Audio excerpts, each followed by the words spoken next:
बिस्मिल्लाहिर्रहमानिर्रहीम। अभी हम स्टार्ट करेंगे एक्सरसाइज 2.3 क्लास 7। एक्सरसाइज स्टार्ट करने से पहले अगर आपने ये चैनल सब्सक्राइब नहीं किया तो इसको सब्सक्राइब कर लें और वीडियो को ज़रूर शेयर किया करें ताकि ज़्यादा से ज़्यादा बेटे और बेटियों को इन वीडियो से फ़ायदा हो सके। एक्सरसाइज 2.3 का क्वेश्चन नंबर 1 है, put the correct sign greater than, less than और इक्वल टू। यानी ये साइन हमने पुट करने हैं, लगाने हैं, लिखने हैं जो हमें क्वेश्चन दिया गया होगा। सबसे पहला क्वेश्चन जो है उसका जो फर्स्ट पार्ट है वो है 1/2 कॉमा 15/20। ये क्वेश्चन है, इसमें हमने ये डिसाइड करना है कि कौन सी फ्रैक्शन जो है वो ग्रेटर है और कौन सी फ्रैक्शन लेस है। तो इसके लिए बेटे सबसे पहले ज़रूरी चीज़ ये है कि हमें जो डिनोमिनेटर्स हैं उनको सेम करना होगा। जैसे यहाँ पे डिनोमिनेटर 2 है, यहाँ पे 20 है, तो अगर यहाँ पे 20 होता तब हम बहुत आसानी से ये बता सकते कि कौन सी फ्रैक्शन ग्रेटर है और कौन सी लेस है। तो पहले हम इसके जो डिनोमिनेटर्स हैं वो सेम करते हैं। इसके लिए क्या करना पड़ेगा, ये आपको पता होगा कि अगर हम न्यूमिनेटर और डिनोमिनेटर को किसी भी एक नंबर से मल्टीप्लाई कर दें तो उससे फ्रैक्शन पे कोई फर्क नहीं पड़ता। तो हमने वही सलूक इसके साथ करना है। 1/2 है ये, हमने 2 को किससे मल्टीप्लाई करना है कि 20 बन जाए 10 से, तो 10 से ही 1 को मल्टीप्लाई कर देंगे, कॉमा यह आ जाएगा 15/20। ठीक है, अब 10 1s आर, यह आ जाएगा 10 2s आर 20 आ जाएगा, ये कॉमा 15/20। अब देखिए डिनोमिनेटर्स दोनों के सेम हो गए। अब न्यूमिनेटर्स में हमने ये देखना है कि जो न्यूमिनेटर बड़ा होगा वो फ्रैक्शन बड़ी होगी, जो न्यूमिनेटर छोटा होगा वो फ्रैक्शन भी छोटी हो जाएगी। अब देखें यहाँ पे ये 10/20, इसमें जो 10 है ये लेस है 15 से, तो इट मीन्स कि ये जो फ्रैक्शन है ये भी लेस होगी 15/20 से। तो हम इसको राइट कर सकते हैं 10/20 लेस देन 15/20, या हम इसको ये भी लिख सकते हैं कि जो हमारे पास ओरिजिनल फ्रैक्शन थी 1/2 लेस देन 15/20। तो ये इस क्वेश्चन को इस तरीके से सॉल्व करना है। नेक्स्ट हम सेकंड पार्ट सॉल्व करेंगे जिसकी स्टेटमेंट है 2/-3 1/6। तो इसको हम इस तरह भी राइट कर सकते हैं -2/3 1/6। अब ये 3 है, ये 6 है, तो पहले तो डिनोमिनेटर सेम करने पड़ेंगे। उसके लिए ये करेंगे हम कि ये आ जाएगा 2/3 मल्टीप्लाई बाय 2, 2 मल्टीप्लाई बाय 2, ठीक है, कॉमा 1/6।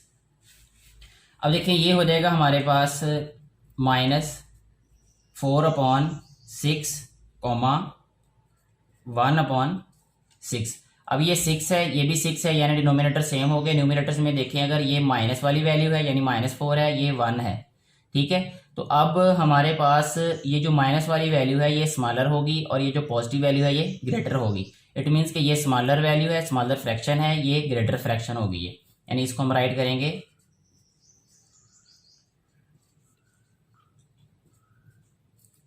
या इसकी ओरिजिनल फ्रैक्शन ही राइट कर देते हैं अब 2/3 लेस देन 1/6। तो ये इस क्वेश्चन का आंसर होगा। नेक्स्ट हम फोर्थ पार्ट सॉल्व करेंगे जो कि है -1/9 कॉमा -4/3।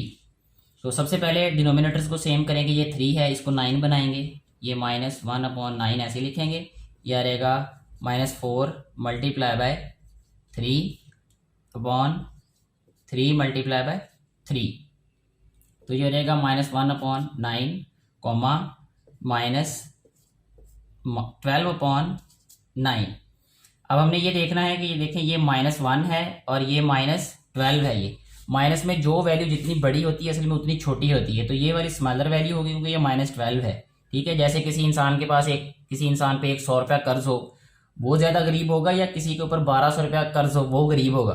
तो डेफिनेटली 1200 रुपये वाला ज़्यादा गरीब होगा क्योंकि वो मकरूज ज़्यादा। इसी तरीके से नेगेटिव का मतलब कर्ज होता है ये, ठीक है। तो जितना ज़्यादा कर्ज होता है उतना ज़्यादा गरीब होता है इंसान। तो अब ये -1 जो है ये बड़ा है, ये -12 जो है ये छोटा है। इसको हम राइट करेंगे -1/9 ग्रेटर दैन -12/9, या इसको हम लिखेंगे -1/9 ग्रेटर दैन -4/3। तो ये इस क्वेश्चन का आंसर है। नेक्स्ट हम सॉल्व करेंगे सिक्स्थ पार्ट जो कि है हमारे पास 1/2 1। अब देखें इसमें भी हम ये करें अगर के डिनोमिनेटर्स को सेम कर लें, ये 1/2 है। वैसे अगर सॉल्व किए बगैर भी पता चल जाएगा, लेकिन क्योंकि हम पहले फॉलो कर रहे हैं सॉल्व करना, तो अभी भी इसको सॉल्व ही कर लेते हैं। तो डिनोमिनेटर को सेम करते हैं, जिसके ओवर में कुछ नहीं होता उसके ओवर में 1 नंबर ही होता है, 1 डिजिट होता है। तो ये हो जाएगा 1/2 comma 1 multiply by 2 upon 1 multiply by 2।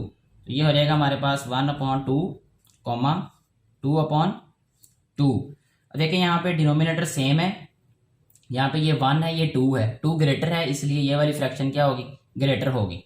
तो इसको हम राइट करेंगे 1/2 इज लेस देन 2/2, या इसको हम राइट करेंगे 1/2 इज लेस देन 1।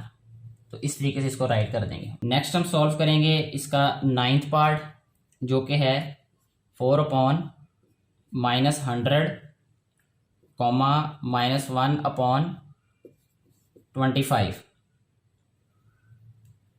अब देखें इसमें हमारे पास 100 है, इसमें 25 है, इसको 100 बना लेते हैं। सबसे पहले इसको राइट करेंगे 4/100 comma -1 multiply by 4/25 multiply by 4। तो ये आ जाएगा हमारे पास -4/100 और कॉमा -4/100। अब इसमें जो है अगर हम देखें तो ये दोनों वैल्यूज जो हैं वो सेम हैं, तो इसमें कौन सा साइन आएगा, इसको हम राइट करेंगे -4/100 इज इक्वल टू -4/100। ठीक है, या इसको ऐसे राइट कर सकते हैं हम 4/-100 इज इक्वल टू -1/25। तो ये ऐसे सॉल्व हो जाएगा, यानी इसमें इक्वलिटी का साइन आएगा। नेक्स्ट हम सॉल्व करेंगे क्वेश्चन नंबर 1 का 11th पार्ट, जो कि है 4/9 6/-7। तो इसमें देखें दोनों डिफरेंट जो हैं वो डिनोमिनेटर्स हैं, ये 9 है, ये 7 है। इनको सेम करने का तरीका ये है कि इस वाली फ्रैक्शन को 7 से मल्टीप्लाई करेंगे और इस वाली फ्रैक्शन को 9 से मल्टीप्लाई कर देंगे। यानी इसका डिनोमिनेटर 9 है, तो इसको इसके ऑपोजिट डिनोमिनेटर से मल्टीप्लाई करेंगे और इस वाली फ्रैक्शन को इसके ऑपोजिट जो डिनोमिनेटर है उससे मल्टीप्लाई कर देंगे, वो सेम हो जाएगा। जैसे अभी देखें ये 4 multiply by 7 upon 9 multiply by 7 comma 6 multiply by 9 upon -7 multiply by 9। 4 7s are 28 upon 9 7s are 63 comma 9 6 are 54 upon 9 7s are 63। ये माइनस वाली वैल्यू है और ये प्लस वाली वैल्यू है। 63 के इक्वल है, तो 28 ग्रेटर वैल्यू है, ये -54 स्मॉलर वैल्यू है। तो हम इसको लिखेंगे 28/63 इज ग्रेटर दैन -54/63। यानी इसको हम राइट करें अगर तो 4/9 ग्रेटर दैन 6/-7 आएगा। यही इसका आंसर है।